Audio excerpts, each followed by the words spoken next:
What's up, you guys? Hope you're all doing pretty well. So recently, there's been a lot of hubbub about Neovim, and a lot of people have been pretty interested in it. Now, I remember back when Neovim was pretty new, it had asynchronous features, was a pretty big selling point of it, but unfortunately, Vim added that in, which I guess isn't unfortunately, because we all win when both of them add some new feature. It kind of took away a lot of the advantages that Neovim had, and because of this, a lot of people, or at least I didn't, really give it much of a try. I did use it, I use it occasionally, I kind of keep my configuration portable to both of them, but recently I've been kind of wanting to give it a bit more of a try. And so I decided to rewrite my actual configuration to only support Neovim. Now, the reason why I did this, I'll cover throughout the video. This video is mostly going to be talking about how I did this, why I did this, and what I actually think are good selling points of Neovim, and which ones I think are a bit over-exaggerated and overhyped.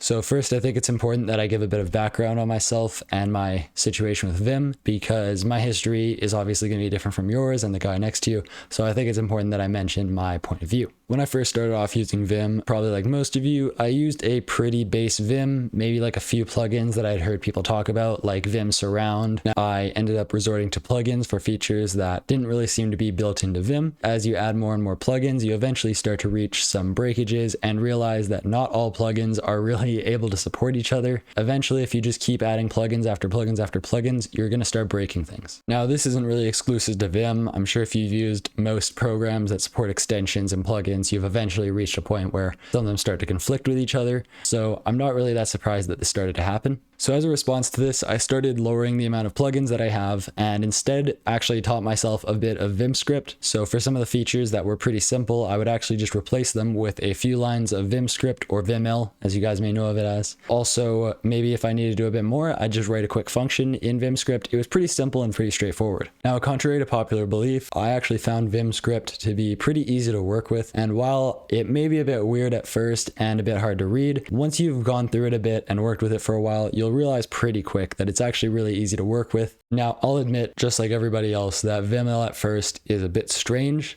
and there are some really annoying gotchas that I obviously won't go over in this video. They can be kind of annoying to remember and keep in mind when you're writing Vimscript, but even then, I found it to be pretty simple and actually be more effective for writing simple little plugins or adding small little features than pretty much any language that integrates with a program. I know not everybody's going to agree with that, but in my opinion, I found that it worked pretty well and it was very quick to write. Most programming languages kind of have a bit of a disconnect between the editor and the programming language.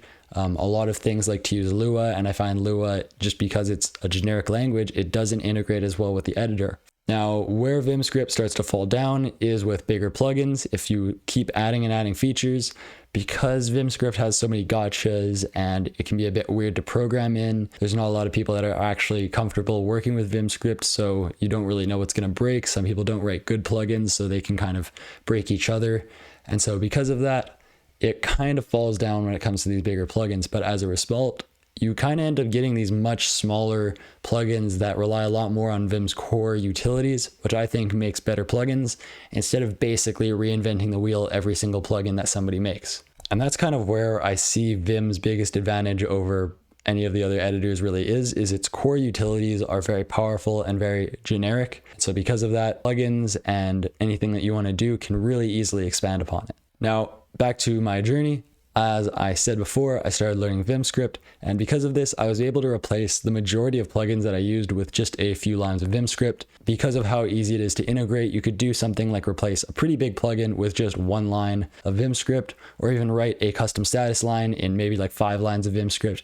Now recently, since a lot of people have started switching over to Neovim, I've kind of played around and looked at a lot of its new features. One of the big selling points as of recently was Lua support being integrated right into the editor, which I think is great for a lot of people that don't want to learn Vimscript, but as somebody who sees Vimscript as a good thing, it kind of didn't really sell anything to me, and I didn't really think Lua was a good solution to our problem anyways. Now hold your horses before you get angry at me. I've now come to realize that there are advantages to Lua, and I'll talk about those throughout the video, but at the time, that was what I was thinking.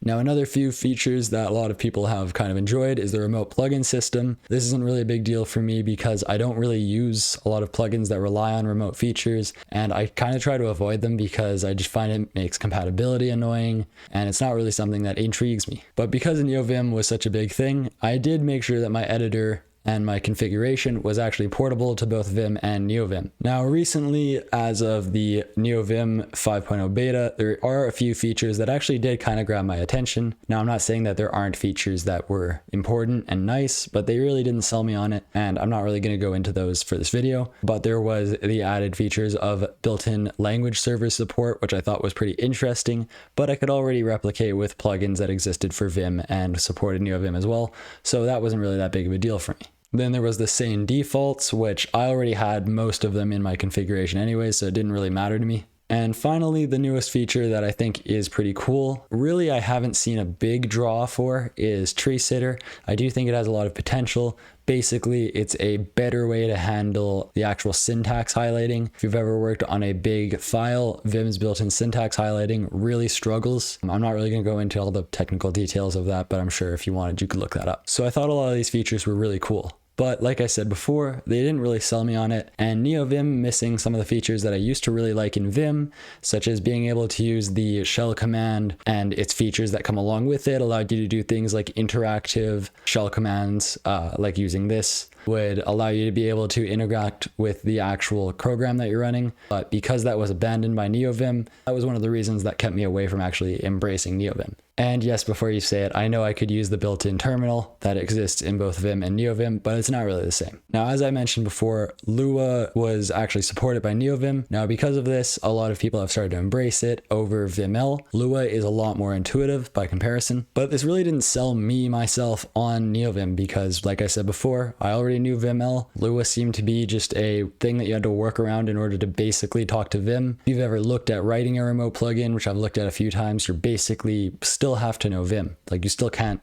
get around not knowing Viml, so you still got to learn it anyways. Now recently I decided that I couldn't stand making my editor work with both of these two, so I kind of had to make a choice, decide which one I wanted to do. And I figured it would make a good topic for a video and would be a good opportunity to give Neovim a bit more of a try with its Lua support by going all in on Neovim. Now you're probably wondering what counts as going all in on Neovim. Well, that means basically abandoning the actual desire to make my configuration work with both Vim and Neovim. Instead, it would only work with Neovim. Also, I would try and replace most of the features that I can with built-in Neovim features. So the language server, I would drop the plugins that I'm currently using for that and just embrace the built-in language server. That does mean I would have to be running Neovim nightly, which is basically just the current version that has not been released yet because they're just still working on LSP support as well as Tree Sitter support. So that's kind of where we're at with that. And since I was already embracing Neovim's new features, why not embrace Lua? Why not learn Lua? Why not mess around with it? Why not incorporate it into my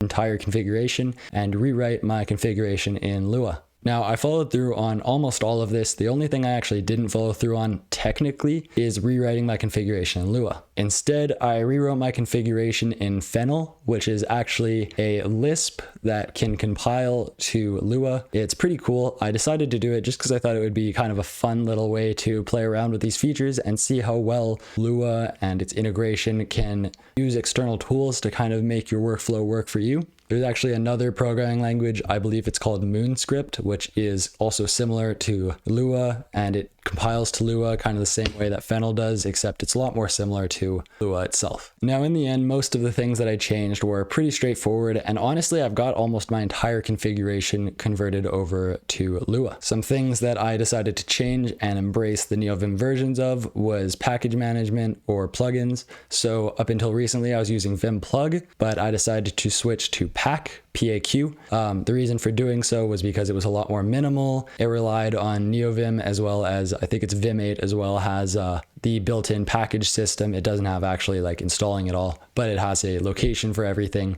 And so I used Pack because it incorporated that. Seemed pretty reasonable. It's only like 150 lines of Lua, so I thought that would be a great fit. The next thing I replaced, like I mentioned before, was using the built-in language server. Now, using the built-in language server was actually pretty straightforward because there is an actual plugin that allows you to automatically configure all of your language servers for you. So it was pretty straightforward. Now, most of my other stuff was, like I said before, just configured really simply in Fennel, which compiles to Lua. And I used Aniseed. I'll have a link to that in the description that will go over it. I'm not really going to go too far into Fennel. I'll probably cover it in a future video because I think it's a really cool project and I think it deserves a bit more focus on its own video rather than me just mentioning it offhand in this video. Now, that's basically how I got here, and you can go ahead and take a look at my configuration down below. I'll put a link in the description as well as a pinned comment that will have the link to my actual repository where I have all my configuration written in Fennel that is specific to Neovim. You guys can go ahead and take a look at it, poke around. Maybe if you guys want to try it out and write your configuration in Fennel, you can go ahead.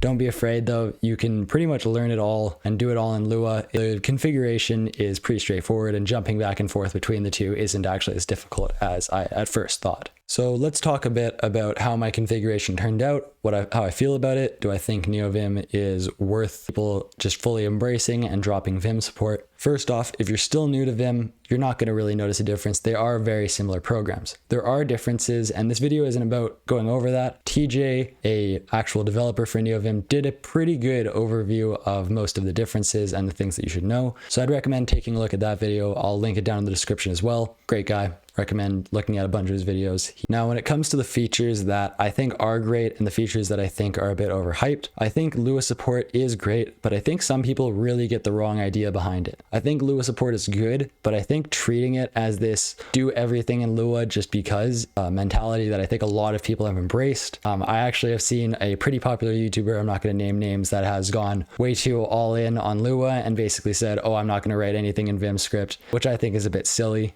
And you're basically just making a lot of things a lot harder than it really needs to be. Like I said before, like writing a status line in Vim is much simpler than it really needs to be. And there's like probably like 30, I would guess 30 plugins out there for writing your status line in Lua. And I'm sure you could write your status line in Lua in a very small amount of code. I just think it's a bit extreme how crazy some people have gone to try and avoid writing Vim script. Most of these things are pretty simple. Obviously, if it's getting really complex, I think Lua is a great option. Now, do I think you have to write your entire configuration in Lua? No, not really. I just kind of thought it was a great opportunity to play around with it. And I did find a lot of things to be really cool, but it still has a ways to go. There's a lot of things that you can't natively do, and you're basically just calling Vim script from within Lua to get it to do, like doing abbreviations, auto commands, a lot of things that are not necessary for most situations, but it would be nice to actually not have to basically be wrapping Vim script and have native support for it. But there were a lot of really great things that came out of integrating with Lua. That was things like being able to use the job system a lot more easily in some of my tools,